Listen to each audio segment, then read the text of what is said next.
Jason McMaster, the hardest working frontman in heavy metal, the voice of organized chaos. How are you doing today? I'm well, thank you. How are you today?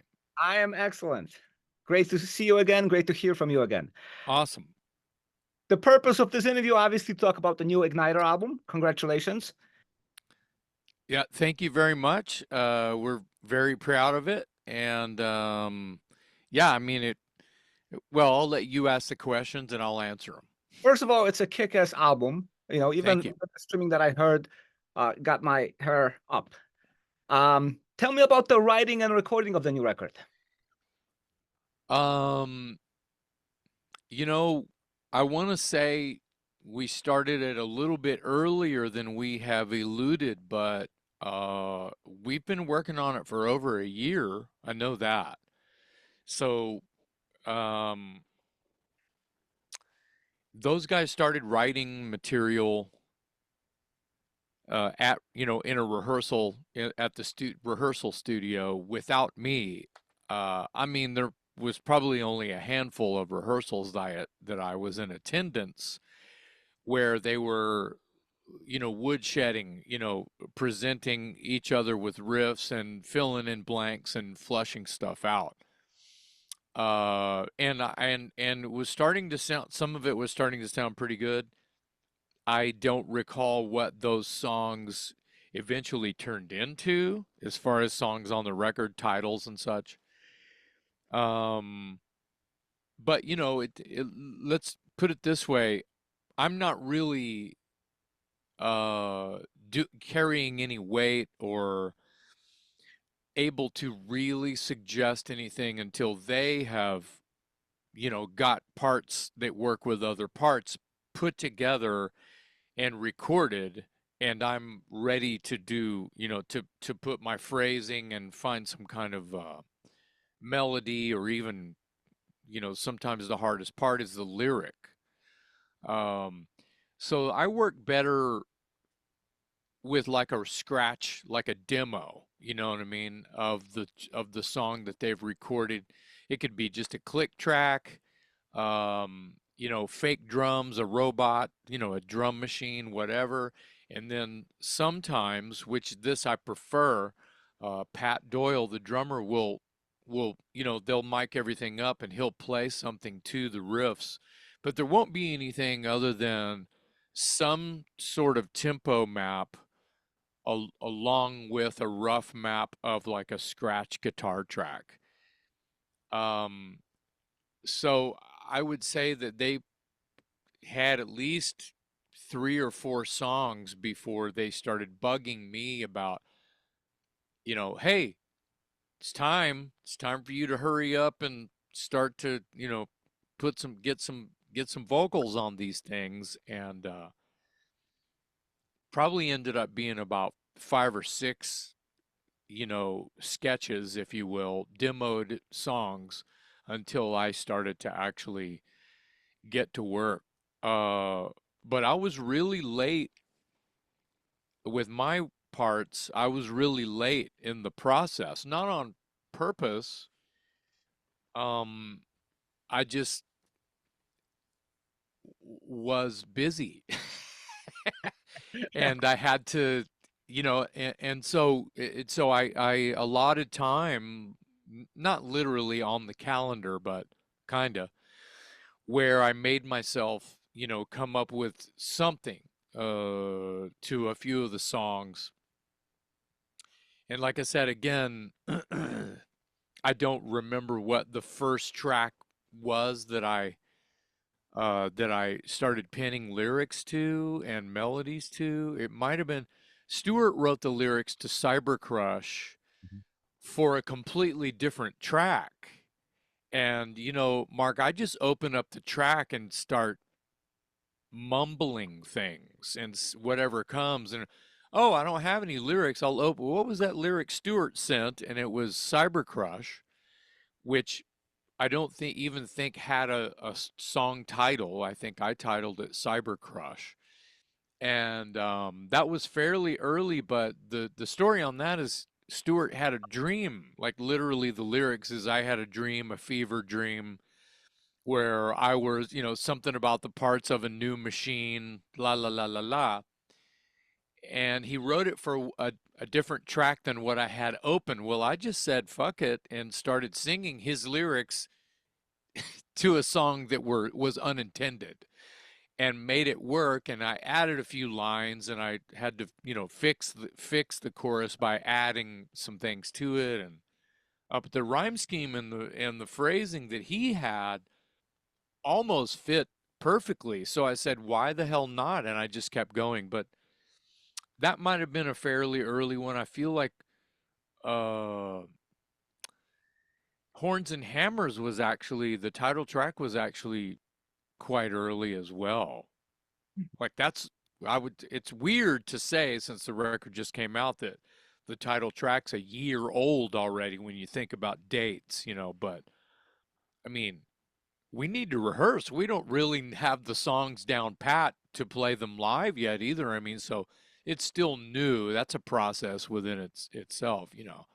Um, and then, but those, Robert Williams brought a lot of riffs to the fold. He also had a couple of songs that were, I think, pre-written for the most part anyway, and brought into the band's den and were worked out and ignitorized, if you will. Mm-hmm. So, and I think the last song that I wrote, two of the last songs I wrote in the process that I've explained, were Chaos Maximus Eternal, Suicide Anthem, and Ferocious the Martyrs, which they had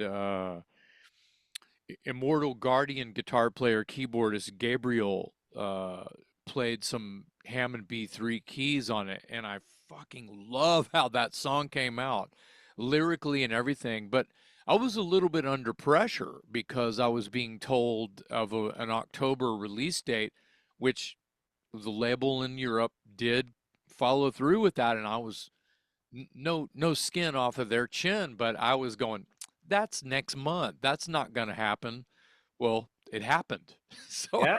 I made myself just finish that out. And Ferocious the Martyrs, I think I had the title before I had any lyrics, because it goes both ways. Sometimes I have a bunch of cool, things that would make up a verse and feel like a verse or a chorus or a pre-chorus, and not necessarily what I'm going to do over the big hook, in the song.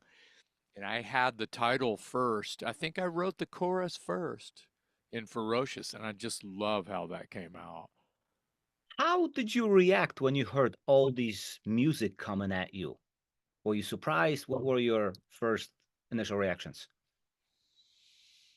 Um, the demos coming at me were really, it's hard to explain other than, a gut reaction would be, oh man, I wish this had real drums on it because that riff's really cool. Or I wish this was, had a bass track.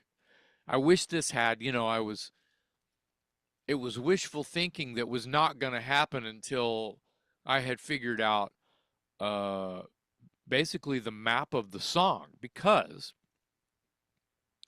sometimes and I know at least one, the last record, The Golden Age of Black Magic, there was more than one song that I had to add a verse or take away a part or move it to later in the song, do some basic map edits, because the lyrics would, there would be like an intro of a verse and then a B verse and then a pre-chorus and a chorus. And then I felt like it needed another verse and a chorus, but they were already going in the solos. Mhm. Sometimes it wouldn't even have a second chorus, and it would go like verse, chorus, verse, solo. And I'm like, well, what happened to the hook, the chorus? So I would have to chop it up and move a chorus there on my side, and I'm terrible at that shit. But I'm getting better because the more you do something, the better you get at it. But so there was, I had to the arrangement of the compositions I had to rearrange a little bit, and I want to say that on this record I only had to do that chop shop thing one time. I don't even remember what song it was. It doesn't matter because I'm really used. I'm married to the way the songs are, came out because that's just obviously how they meant to be written, to be fleshed out. But hearing them at first, to really answer your question, I was like, okay, well, I realize that's either Robert or Stewart, and I think I can tell them apart. But a lot of times it's just Robert, or a lot of times it's both of them. Sometimes it's just Stewart. A lot of it, I think, was Robert, and because he's really a whirlwind. The guy has so much heavy metal energy. Um, the rest of us can't keep up with him. He's the younger man in the group, so it's hard to keep up with a fierce metalhead. And he had a lot to do with the tone of this record. I'll say now that it's me patting my own back here, but maybe Under Pressure is good because I feel like my lyrics are I love my lyrics on the last record, on Golden Age of Black Magic. I felt like I was ethereally, if that's even a word, getting into some really strange but very metal places with the lyrics. This one is back to a traditional war themed and battle torn soul who's upset, who's from a family he doesn't like, who, it's almost like a concept record. And that hadn't been brought up in any interviews until right now, that the lyrics could be misconstrued because it's not a concept record as a concept record because of the character who's actually on the cover. He doesn't have a name, but I feel like I'm talking about this person in multiple songs, Imperial Bloodlines, Dark Horse, as well as possibly in the title track as well, about this really depressed warrior who doesn't like himself or his family, and he's really not in a good way. So it doesn't really make him feel better to kill. This looks like Billy Chainsaw coming in from Ignitor, surprise guest on your interview. There you go. Bass player from Ignitor joining us. Oh, Billy, are you there? He's trying to join us. This is fantastic. I know. I mean, the more the merrier. Yeah. The reason why I asked you this question, because let's keep going. I strongly feel that this is a big breakthrough for Ignitor. Do you feel this album is special, like better than anything else you've done before? Wow. Thank you. First, thank you for saying that. We're really proud of it, but I have to say that we're all really proud of like the last record, and we love Haunted by Rock and Roll. That shit came out great. There's Billy. Billy, this is Mark. Mark, this is Billy. Hi, Billy. Welcome to the interview. Welcome to the show. Yes. Yeah. So Mark was just asking a great question about how do we feel like this was, or this is, a breakthrough for Ignitor. How do you feel about that? Because he's kind of right, but I was also saying that, the last like 3 records felt like breakthroughs to us, yeah? Oh, you're muted. You need to unmute yourself. You're muted. Yeah, take your time. To answer your question, I feel like, the songs came out great. It's important to know that, I'm not harping on the guys, but I felt a little rushed personally because I was busy with other things in the lyric writing department. But honestly, man, when I turned on the microphone, and started, getting all those tunes put together vocally, man, they just fell right together. Uh, Harmonically as well, like all the harmonies I did, and I was like, "Oh, I have to do that. I need to put this one on there too," And I really think that added another leg to the hook of the songs. Mhm. And I do feel like the first like 5 songs on the record have really strong hooks. And when you think about, or when I think about, I'll keep it to myself kind of a thing. The first record I showed up on in the Ignitor discography was the Spider Queen. And I went crazy with the harmonies on that record. And when I go back and listen, we have a remix that's not out, we are sitting on right now, and hopefully there can be a reissue because the remix is unbelievable. It's remixed and mastered.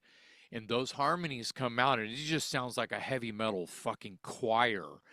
And I was really dramatic on that record because that is a concept record, and there are these characters sort of going back and forth in the fray and talking, and there's anger and emotion and incest and crazy shit going on. And believe it or not, this sort of character that's inadvertently happening in half the new record, Horns and Hammers, is similar to that. There's not really, the hooks are different on Spider Queen stuff because some songs don't even have guitar solos, so it might be a little less traditional, if you will, by way of cool guitar riff, vocalist comes in, big fat chorus, and then there's the hooks are just different because it's a little bit of a thematically different because it is a concept record telling a story. Mhm. Um, Um, but yeah, I mean, long-winded. I feel like there was a lot put into the record in a very short time, which makes it feel different. If you feel like that it's a big bang on the Ignitor, discography, and it's maybe a step up, I'll take the compliment because we're kind of feeling the same way. I'm glad that you see the things the same way. Yeah. When you spoke to the guys as they were writing this album, did they have a plan as to what it's gonna be like, or those songs just kind of came out the way they always do? Billy, what you got? Does your mic work? Let's see. Can you hear me? Yeah. Hear you. Rock Great. and roll. Yeah. Awesome. Yeah. I'm in. Sweet. So take this question, Bill. Mark, you might have to Now I repeat your have to repeat question. it. So That's Billy, fine. when you guys were writing this record, did you have a plan in mind as to what you wanted it to sound like, or the song just kind of came out naturally? Some of both, I think. I had an idea of a dream, a fantasy. I was like, man, I would like to do something that's heavy riff driven, melodic choruses, real hooky, something that was real classic, new wave of British heavy metal, i.e. Balls to the Wall, early Saxon, early Priest, that kind of deal. And we've dabbled in a lot of intricate, almost power metal over the last couple of records, and had some of this style of writing that I'm speaking of now come in and out of it. Mm-hmm. But that was my dream for this record. And then when we got in the jam room and started throwing riffs at each other, it started magically happening that way. So a little of yes, a little of both, probably, I would say. To piggyback that, and the influences that were hardened on our sleeves, that you speak of, you mentioned, the bands that you mentioned, like Saxon, when you think about it, some of their riffs just sound like old AC/DC riffs. They just Agreed. sound like bluesy rock and roll riffs that are played aggressively somewhat, but not overly aggressive that you wouldn't even say Saxon is a rock band sometimes, you know. And I feel like some of that finally showed up on an Ignitor record. Like I feel like, you know, some of it could even sound like old 70s rock mixed with this angry singer or something, you know. Not to pinpoint any song, maybe Cyber Crush, maybe Imperial Bloodlines, This is you my know, favorite. that's very Igniter, but it's very kind of dum ba da da dum da da, you know, kind of rock and roll too. Which, you know, Diamond Head is a rock and roll band, you know. So, The thing is, when I talk to Saxon and we speak of influences, I mean, they mention King Crimson. They mention all the 70s progressive bands. yeah, Even Nigel, I mean, he played in GTR with Steve Howe for the yes, second album that never came out. So that component is there. I mean, yeah, and rightfully you pulled it out of the music because it was always there. that's right. Yeah. All right. So the title, Horns and Hammer, that could not be more metal. Obviously, right? Yeah, it's I try to outdo myself on how metal like song titles and lyrics can be as far as traditional, you know, power metal. Let's just call it power metal. And the Uh, question would be, what does that title mean to you? okay. Um, I actually Googled the title. I was like, this is too good of a title. Surely someone has used this before. And I was right. There is some sort of like brew pub somewhere in the Midwest. Go figure, right? Because that's what where you're calling from.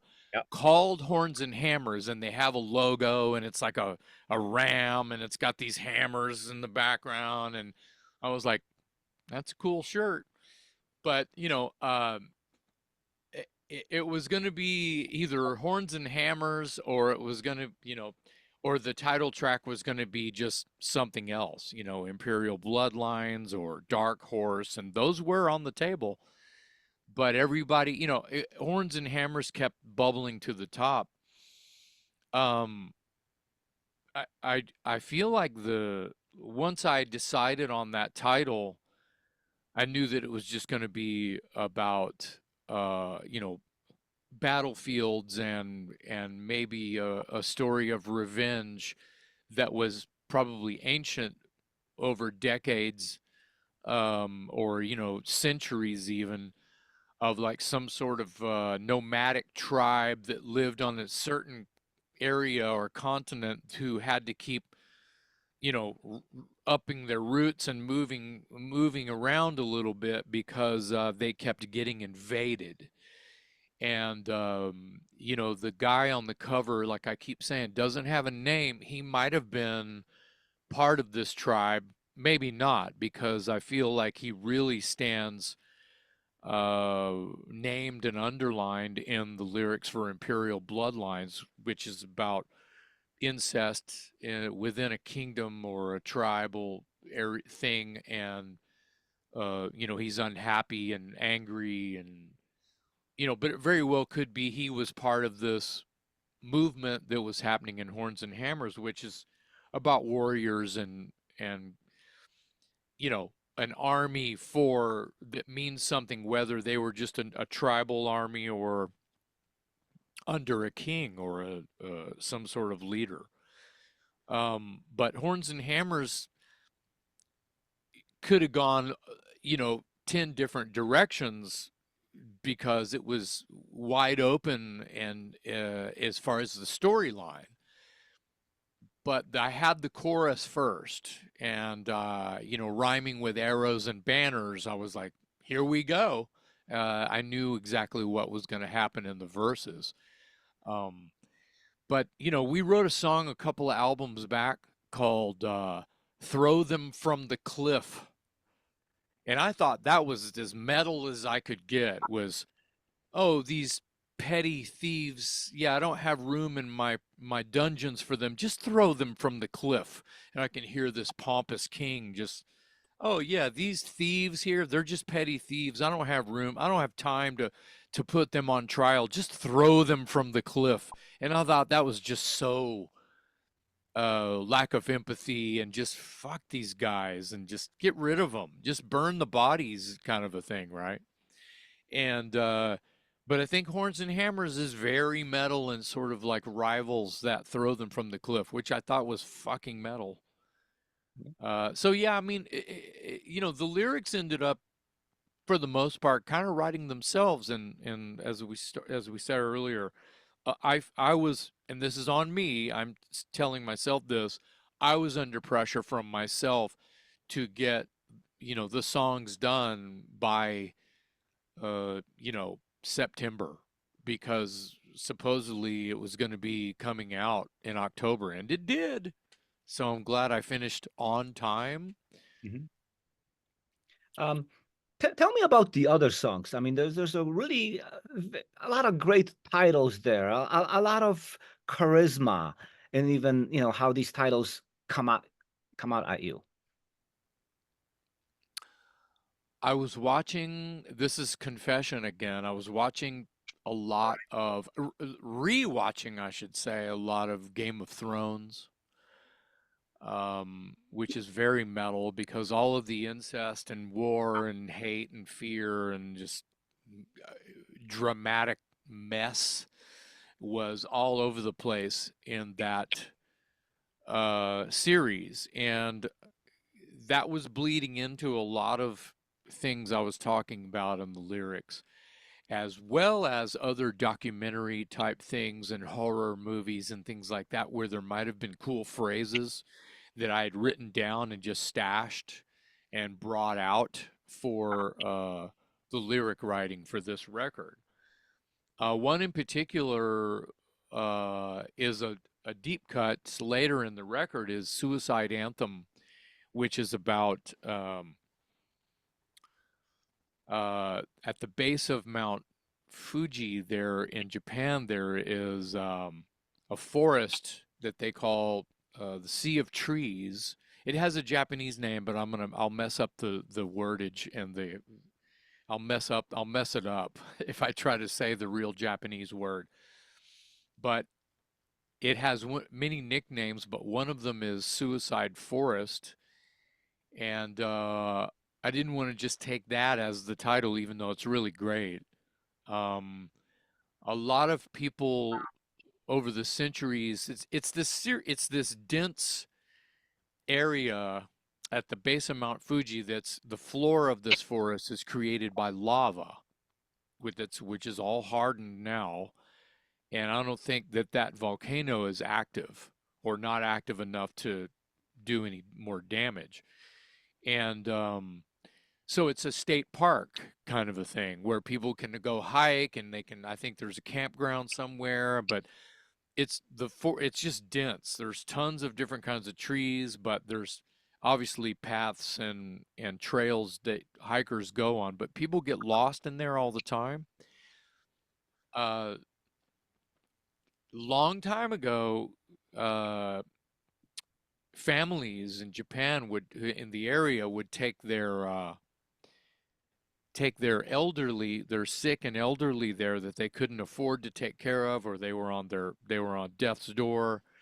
They would take them there and basically leave them there to die of, you know, natural causes, and, you know, the elements and starvation would take them. And that sounds cruel, but, you know, it's probably a beautiful place, you know, but also there's a lot of people who are depressed who go there to commit suicide, hence the name Suicide Forest. But Sea of Trees fits. I've never been there, but there was a movie made about this place that's about all of these things that I'm talking about. I was completely intrigued at how crazy this place sounded, and all of the shit that goes down there. It's got to be fucking haunted. right? So for centuries, this place has just got this dark cloud over it in every sense of the word, and I had to write a lyric about it. And historically, I talk about, if you really read the lyrics, you can kind of tell that I'm touching on, things like the government won't close it down. They just put up signs that say, beware, you might walk up on a dead body. Yeah. I mention in the lyric that, you know, strangers, discovered by strangers is a line in there, and where they found remains, remains discovered by strangers is a line in the song, where who knows how long that person had been there, dead. And Yeah. so it's not a happy song because of the legend of the place itself. And so, um, finding things to write about on an Ignitor record are at arm's length for me. Mhm. I do, I do. In every direction, there's a pile of lyrics. I'm not going to move my camera because it'll just fall on the ground, but there's just piles of lyric ideas everywhere, and they're all taken from, on a whim, I'll think of something and write it down, whether it's stupid as hell or ends up working with something that I read out of a book or saw in a documentary or a movie or whatever. But a lot of people think that I read a lot, and I don't. I need to read more. I do watch a lot of documentaries and true crime and horror movies and science fiction, and yeah. So that's kind of where everything is coming from. Um, Billy, Yes, how sir. how do you feel Jason was able to complement your music with his lyrics and vocal lines? His approach on this record, the the way his what's the word I'm looking for here? His cadence, the way he delivered on this record was just incredible. It happened so quickly and so amazingly that I just couldn't believe he hadn't been working on these songs for months. And the way that they complemented was just what he just is just what Jason does. It's just his natural approach to things. And Jason really shines when he's got a little space to create his thing in. And I think that us creating some space with these songs, and at times slowing them down a little bit and focusing on giving him some room to move about in them, really worked out well for all of us, for the song, for the band, for the record. And I can't think of a this is, for me, is the crown jewel for Ignitor. And hopefully that answers the question. It does, and I'm looking at Paul Diano behind you, and he's in agreement as well. We spoke about Saxon before, and coincidentally enough, you have a Saxon cover on the album, right? Yes. How did that come about? That Jason or me? Whoever wants to Doesn't take. matter. Robert Yeah. brought that idea in. He was, I think it was in a group text. He just said, "Hey, I think we should cover Machine Gun by Saxon," and we all went, "Okay." It was that. It was pretty much that. No one was in argument or, oh, fuck that song. Nothing. It was just like, okay, I love that song. Sure. That's a song Saxon used to close their shows with back in the day. It's borderline thrash. When you kind of think about early thrash. I mean, that record came out in 1980. And the only other, song that goes that's thrashy like that when you kind of think about what was happening in 1980 was either early punk rock, uh, as well as like, I don't know, Tyrant from Judas Priest, Exciter by Judas Priest. I mean, any late 70s, early British metal. I mean, fuck, Nazareth had some songs that were almost doing that. Then, yep. So, it's kind of an early song for the movement, if you will. And so there was no argument historically, I think, that it's important for Saxon to be recognized anyway, because they've been in the game so long and are a curator, if you will, of the new wave of British heavy metal. They're an original of the movement that was something that was different yet still blues based rock and roll. But yeah, Robert just brought it up and he just goes, "Oh yeah, this would work for Ignitor," and we said, "Hell yeah!" And then Robert tells the story about how,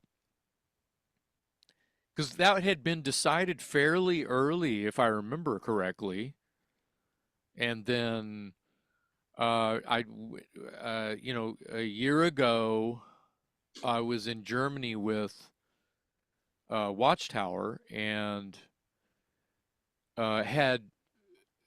we were direct support for Metal Church, and I had run into Kurt Vanderhoof, and I had met Mark Lopes, the singer there, just quick in passing, and I watched their set, and they were incredible.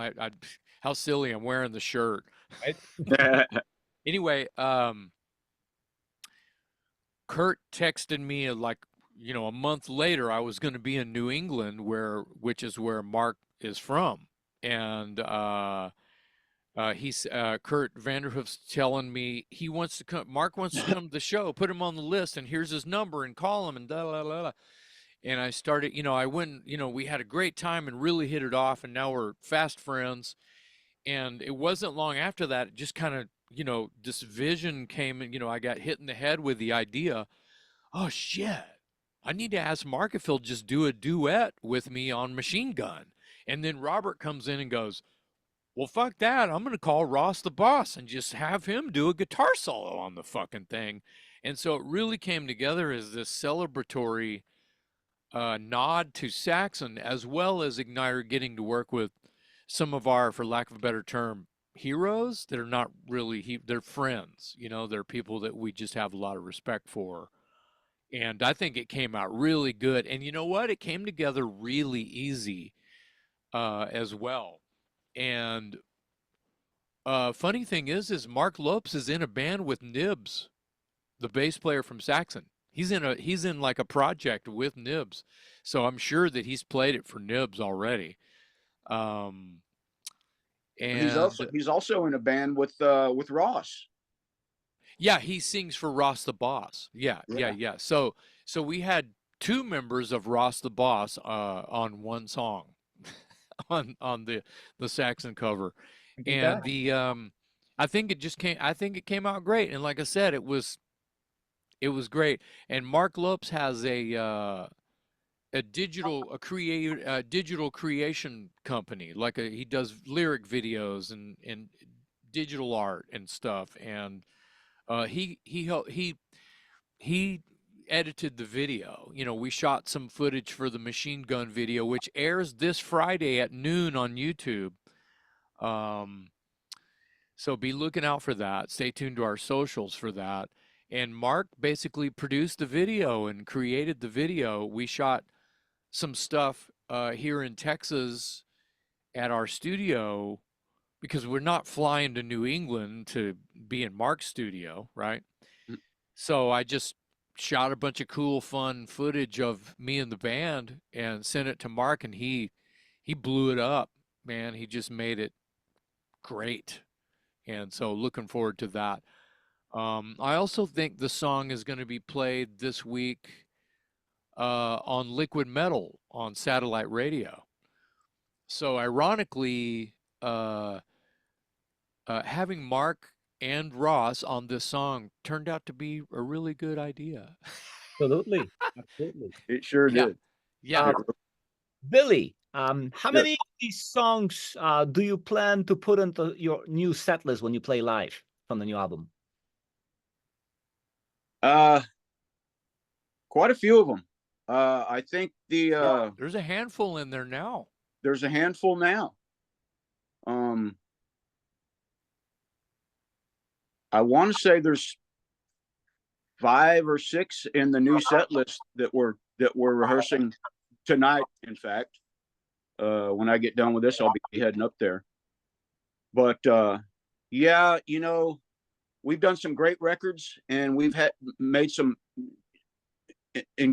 recorded some incredible tunes in the past that the band has been prolific enough in on the last couple of records where I really wish that certain songs could have been played and stayed in the set list longer than they did. One case in point being something off Haunted by Rock and Roll, which is called The Crown. And that song on the record is a standout for me, because it's a little different than everything else. And sorry, I got a hair in my mouth. But the choruses, and once again, I'll speak of space and giving Jason room to really create melodies. Yeah, the crown could have been on Horns and Hammers, no doubt. It sure could have. Yeah. So and I guess that kind of exposes me for where my heart is really at when it comes to this thing. And we also spoke earlier about 70s classic rock, you know, and that I mean, that's who I was way before metal or thrash or punk rock ever came along. You know, and early on when we were demoing these songs out, and we had a few of them ready to listen to, I plugged it in and played a song for my wife in the car, Scattered Crosses, and asked her what she thought about it. And the first thing she said, without taking very long, was, "It reminds me of early Riot." You know, and I was like, wow, I'll take it. I couldn't ask for any better, because, you know, Riot was, you know, one of my, you know, Speranza and that era of Riot is, you know, some of my all-time favorite music. So yeah, we're gonna play as many of them as Jason will put up with, and which I feel like is most of them, because they're all just so damn good. At least half the record, I think, is worthy of at least attempting to smash them into a set list. But, you know, if I can get candid here for a second, and not necessarily off topic, just speaking of a set list, is like there's songs in there that are kind of my babies that I am never going to, it'll be kicking and screaming, you know, trying to take Shadow of the Needle off. And, you know, there's a couple of them that I'm gonna fight you guys on, you know, trying to take, you can't take Shadow of the Needle off the set. But, you know, there's definitely room for, you know, right now we're doing Horns and Hammers, Imperial Bloodlines, Shattered Crosses, and there might be one more. Chaos. Yeah, Chaos we've done in rehearsal. I think that we haven't actually played it live yet. We haven't played it live, but we have been rehearsing it. Yeah, and there's one more song. I think there's one more song that we've been doing live. I can't remember what it is right now off the record. So that's almost half the record. That's, you know, good. if you don't talk about, if you sort of keep Machine Gun as like a bonus track, and then Terminus, the final song is like an outro anthem, right? It's an instrumental. There's really only 9 songs. So, you get 4 or 5 in the set, that's half the show is new shit. So, Very impressive. And speaking of live shows, because you're a great live band. I mean, that's what attracted me to the band in the first place, seeing you live and being blown away by the energy. What are the plans to take this on the road? it's a matter of availability more than anything else. Um, and not that anyone is unhealthy, but it has to make sense in that regard as well. Because, you know, speaking for myself, is it has to just make sense. And this could have to do with uh, being responsible about, we can't do it if we're going to lose money, and Uh, we can't do it if it's an unhealthy situation that we're put in order to, we can't, these old Vikings here cannot get in a van and just play for $100 and free beer. It doesn't play out. Uh, so, that may shatter some dreams, but at the same time, we're not against traveling to play shows. I feel like, if I may, and I'm not calling out to any, there's no agenda when I say this. I feel like Ignitor is a European heavy metal festival celebratory band. I feel like we fit there more than anywhere. And I'm not, dogging out or, throwing a wet blanket over any of the pockets or the markets in the northern United States that we totally fit in as well, and are glad to go play at any moment. But it just has to make sense, because we don't travel so well anymore, and we're not 20 anymore. uh, that Our makes band is 20. Our band is 20. it This totally. year, this year the band's been around 20 years.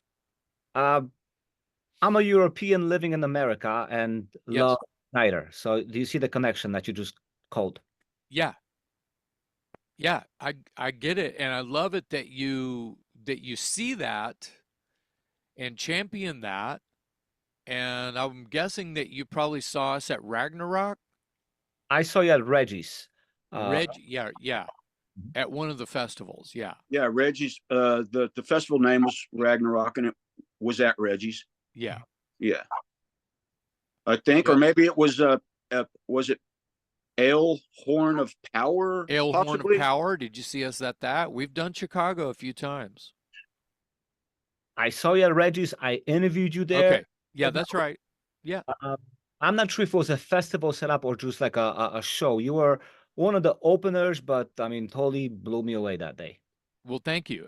Definitely was a festival. Mhm. Uh, and Yeah, then that's we did another festival at Red Tap or something on the other side of town, I think, called Ale Horn of Power, and that was fun as well. ah. So they So were at different places. I thought that they were both at Reggie's. no, one was a slightly smaller venue, other side of town, I believe, and that Mm. was with Bible of the Devil. Love those guys. Yeah, me too. Who consequently, I think we were label mates with on a record.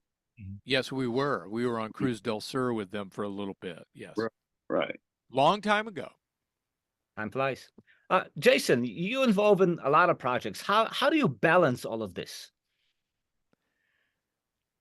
Um, well, here's the deal. I don't, when it comes to rock and roll, I'm just, you know, I'm just being generic, right?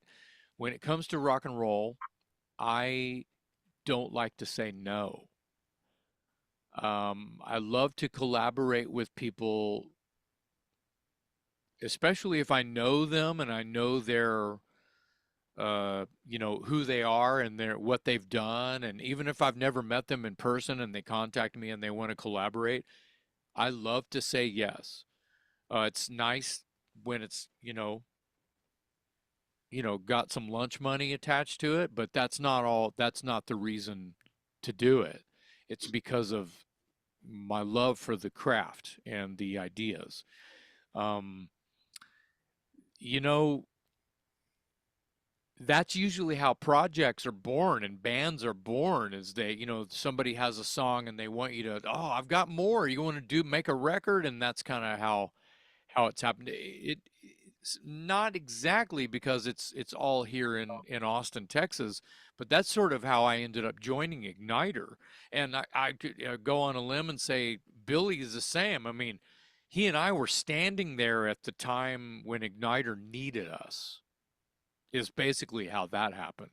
But back to your question, um, balancing it is easy. I just look at the calendar, and if I'm available, I say yes. If I'm not, I say no.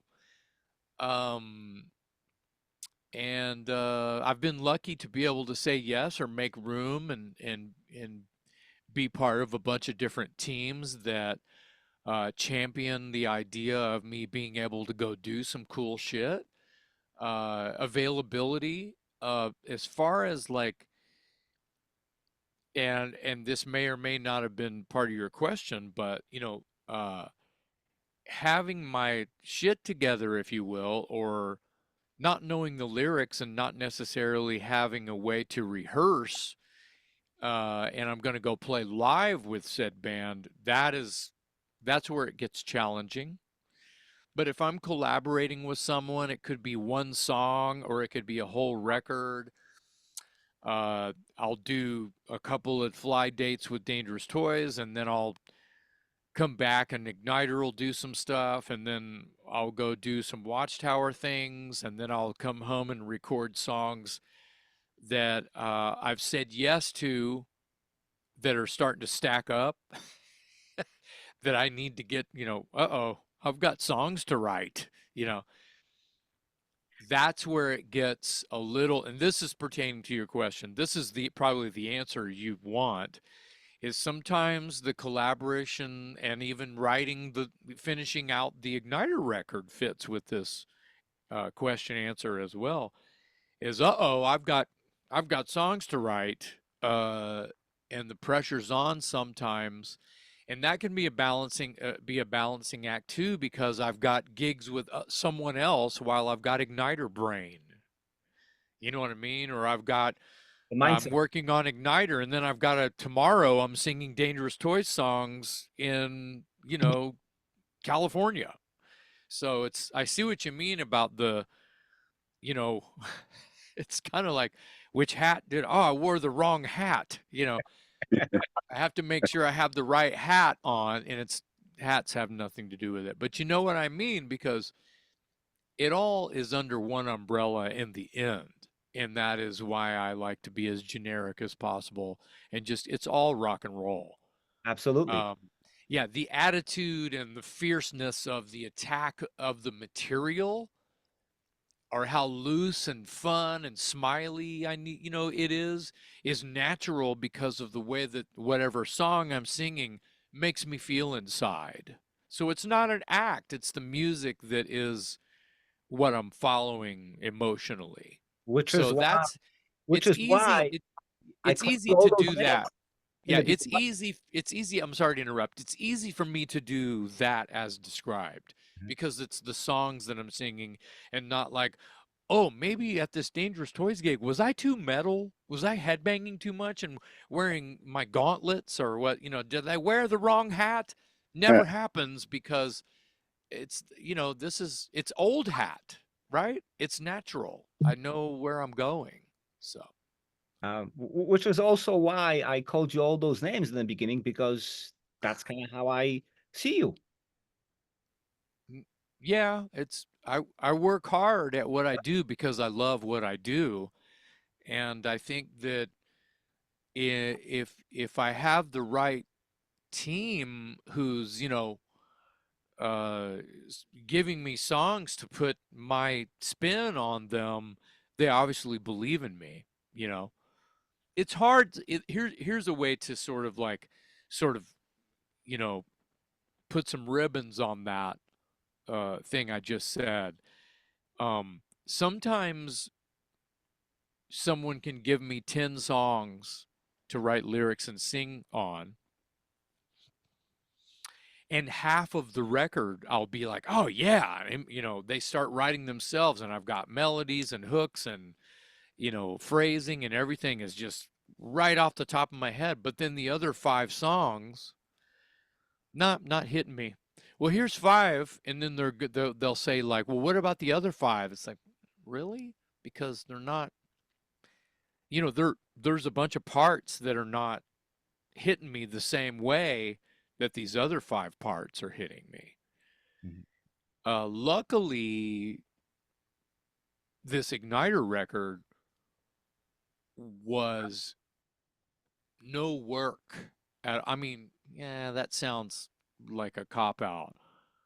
It was work, but it was easy work, if that makes sense. That makes Because sense. the songs that were inspiring me to sing this way and that way, and high or low, and the drama and the dynamic between, you know, this part and that part, and where I'm going to take it, where the peak and valley was within the composition, was easy for me to it was obvious for me to pull off.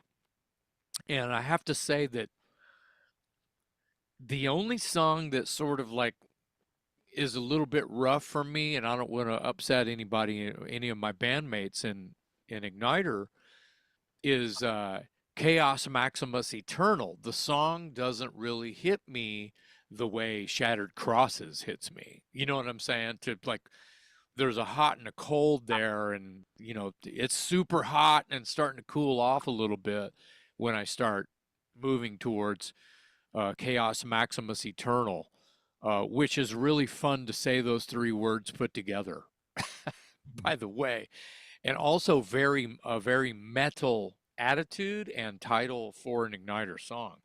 And I think that the song came out great, but the song's fairly stock, if you ask me. Mhm. You know, I, it,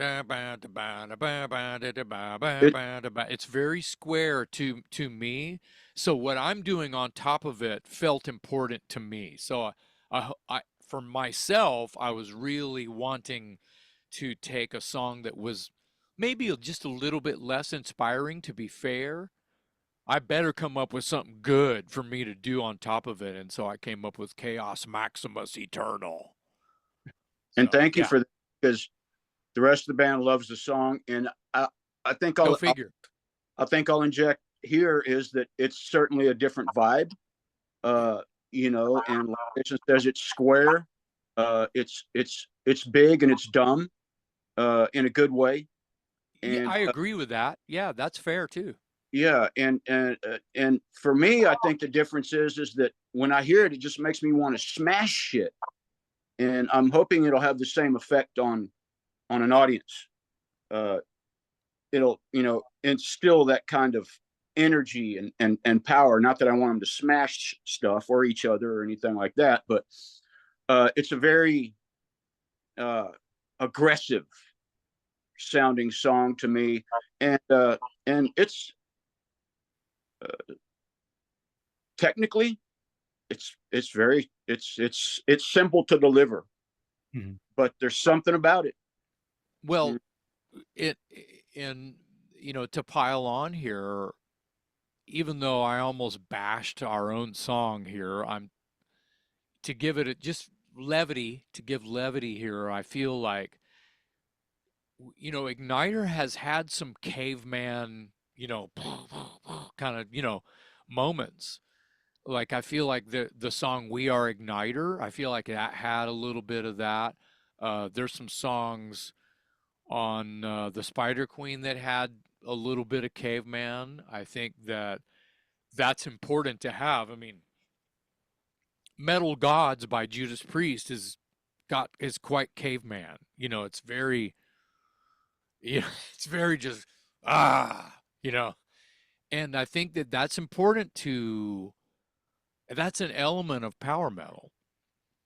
Yeah. Um and I mean, Chaos Maximus Eternal is closer to thrash than metal gods may or may not be the right example, but you understand what I'm saying. The feel. I think it being a little bit square head gives room for that title to really work well on it. And this sounds strange, but I'm not complaining here. It's actually a harder song for me to write than, say, Horns and Hammers.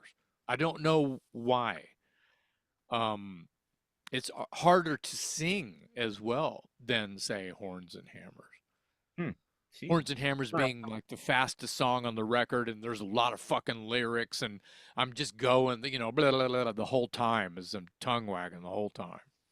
that I sounds I would imagine the register that you're in Chaos is hard. I mean, Yeah.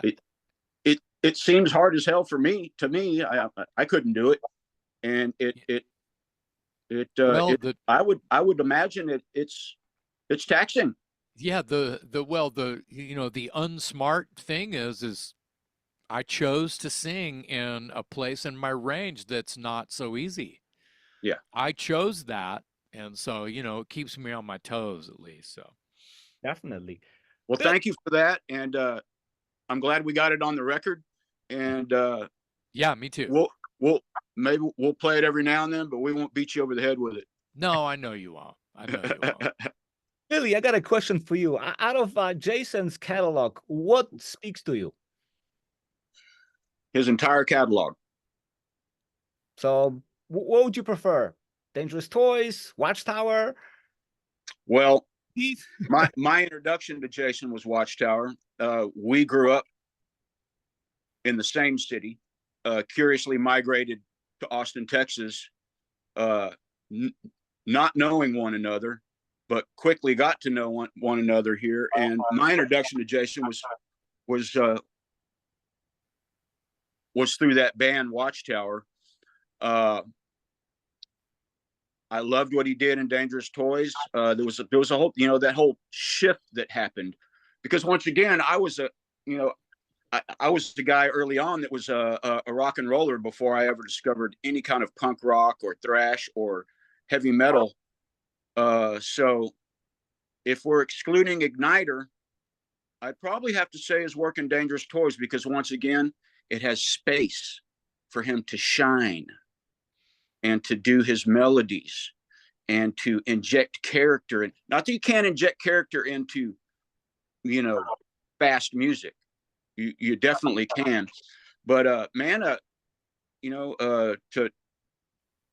make it simple, I'm just an old rock and roll guy that happens to be really good at playing punk rock too. So Well, that makes sense to me, because punk rock is rock and roll. It is. it's all rock and roll. It's just fast. Yeah, Motorhead is the blues on 10. So there you go. agreed. Yeah. Well, I never knew that about you, Billy, that you dig that part of my catalog, which is basically boogie. It's we're ripping off Foghat, Aerosmith, and ZZ Top, and throwing Warren DeMartini on guitar. That's my jam, man. It's funny. That's my jam. That's Cool. why I keep pushing for melodic rock songs. Well, in the Ignitor camp, I feel like Robert has helped keep that alive inadvertently. He really has. Yeah, I because wish he could be here with us. yeah, me too. Because he writes with a lot of space, I feel. Yeah, he's definitely tuned into that vibe, and he loves the old Riot and the Diamond Head Worship. Yes. Angel Witch. Jason, Yes, last time we spoke about Watchtower. So, what's kind of new on the Watchtower front? We have a show in January here in Austin, and behind the scenes, we have been working on a 4-song video presentation that was filmed at Keep It True Rising last year, a year ago, and we hope to release those 4 songs as like a 12-inch EP, like the old school days where you had Iron Maiden live at the Marquee, 2 or 3 songs on either side at, you know, still a 33 RPM kind of thing, and or a 45 sometimes, but a 12-inch. I want to do that as a 12-inch live Watchtower 4-song EP with a piggyback DVD, and the 40th year anniversary of Energetic Disassembly is coming soon. It's next year, the 40th year anniversary. So we have been working on that, and we've been remixing. We have the original tapes, which a lot of bands can't say that. 40 years later, we have the original tapes. And we were able to digitize those a few years back. And a friend of mine, Jared Tootin, has remixed the whole record. And we found, also, I will add that the original recordings of the Eldritch and Instruments of Random Murder, with my vocals, the original versions of those, were also recorded at Cedar Creek, where the bulk of Energetic Disassembly was also recorded. With the same cutting floor, the same microphones, the same studio, and those were on the Energetic master tapes, and we didn't even know that until we opened up those sessions. It was 2 sessions on one reel, and so we've remixed and mastered all of that. And I will say this, there's a couple of Easter eggs. There's a couple of bonus things, like the intro to Argonne Forest is completely different and was chopped from the record to make space for other songs on the vinyl. So that's going to be available now, as well as a couple of things that I'll keep under my hat. There's 2 little things on that were recorded in the Energetic Disassembly sessions that were not on the record when it came out.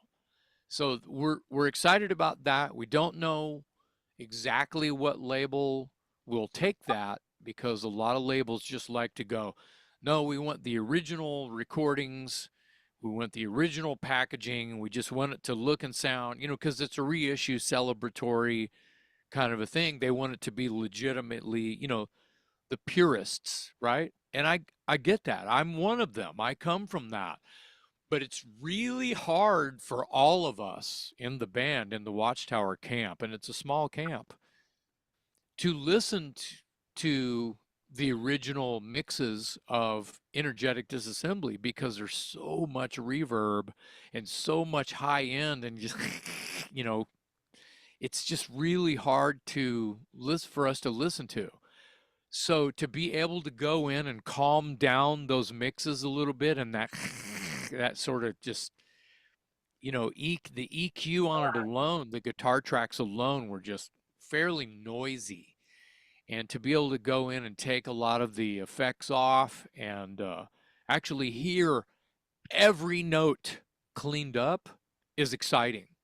And so that's what we're working on. Not a whole lot of gigs in the future for Watchtower, just the one in January right now, and we don't know, but focus would be that one show next year, and then getting these other releases together, the live EP and the reissue of Energetic Disassembly. That's what we're working on. I heard about that show, and I'm thinking about possibly coming to see that. But also, feel free to use my Chicago footage if you're in need of anything as well. Oh, cool. Yeah. Yeah. And there's a lot of good footage from that Chicago show. But the live EP that I'm fantasizing about is all shot in one venue. It's the Keep It True Rising. So I'll have to make another EP of your footage with Chicago. Oh, if you need any bonus stuff, because you mentioned a DVD. Sure, I get it. That's not a bad idea. I mean, I've had a lot of my stuff being released by variety of bands, in the past. So Awesome. no problem. Awesome. I'll keep that in mind. Yeah, if you need a DVD, get in touch. I will supply you with the actual DVD from it, and then you can see probably much better quality than what YouTube was able to upload. Right, right. In addition to that, because you don't have enough time to do other bands, you were drafted to be the singer for the reunited San Antonio Slayer, right? How did this come about? Well, I've known those guys forever.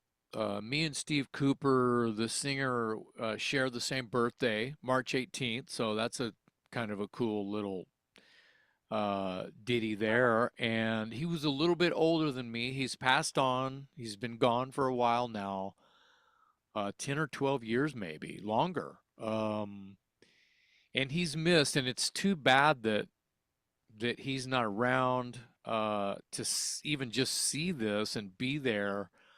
But it's an honor because we weren't super close, but we hung out a lot. And those early SA Slayer years, which we just called them Slayer, I'll never forget. They're some of the greatest times of my life.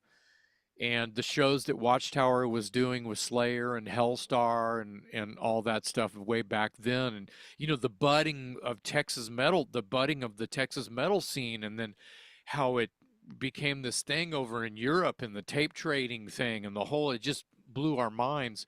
And, between Watchtower, Slayer, and Hellstar, that was like the genesis of something. To be asked by those guys, because it's all the original band. It's Ronnie and Art and Bob and Dave and Don.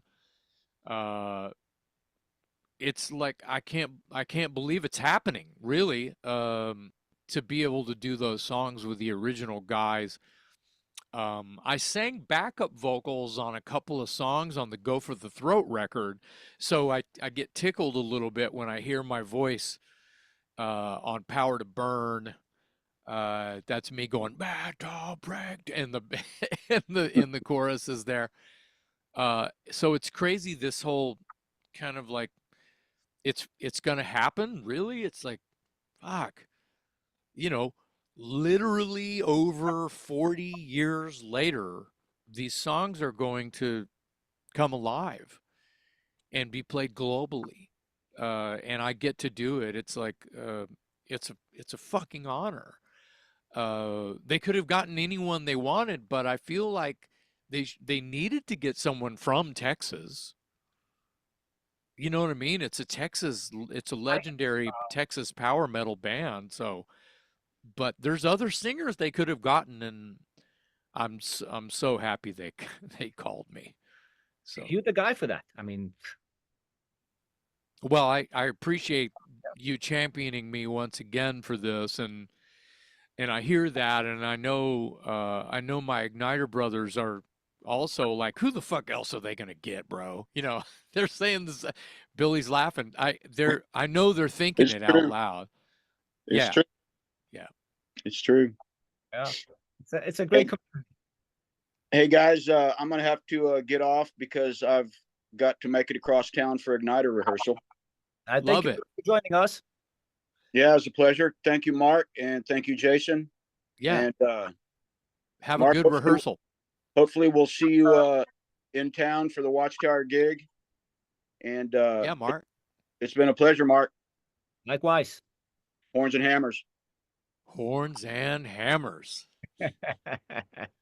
See you, Bill. Take care, Bill. Later, Jason. Later, Mark. Bye. So, Jason, back to Ignitor. How do we wrap this up? This was such an incredible talk. A few times you mentioned Men with No Name, and right away in my head, I'm thinking the original Men with No Name in The Good, the Bad, and the Ugly. Yeah. Right? The guy whose Yeah. longevity is pretty impressive. Do you see the connection? Wow. Yeah. The Man with No Name, surely he's got a name, but he is a child of incest. He is a product of not a good thing. A bastard, an incestual, creature. And not, innocent. The children are innocent, right? The ones who just wow, I don't know. I don't know who my parents are. You know, I just grew up under this tent with a nanny, you know, who was an Indian lady or someone my parents hired to, you know, another incestual daughter was basically my mother figure in this sort of dark place where, you know, it's completely inappropriate fodder here that we're talking. You know, it's inappropriate. It's unpleasant, and the only way for me to explain it is to use these improper phrases. Not PC, right? That's right. Important to understand that the character in The Good, the Bad, and the Ugly, or any old like crazy Western where outlaws are just trying to survive because they had no school or no parent or no, you know, and they run with gangs or whatever it is. This is a great tie-in that you've sort of tripped over. Yeah. So, And on top of it, you play music, and one of the lines in the movie says that music is good for digestion. wow. Yeah, very good. Got you on that Very one, good. right? Yeah. Well, music is good for digestion because it makes part of your body, it makes body parts move that they wouldn't move otherwise. True. Yeah. True. Yeah. Jason, thank you so much for taking the time to talk about the new album. Good luck with Igniter. Good luck with Watchtower. Good luck with San Antonio Slayer. Thank you.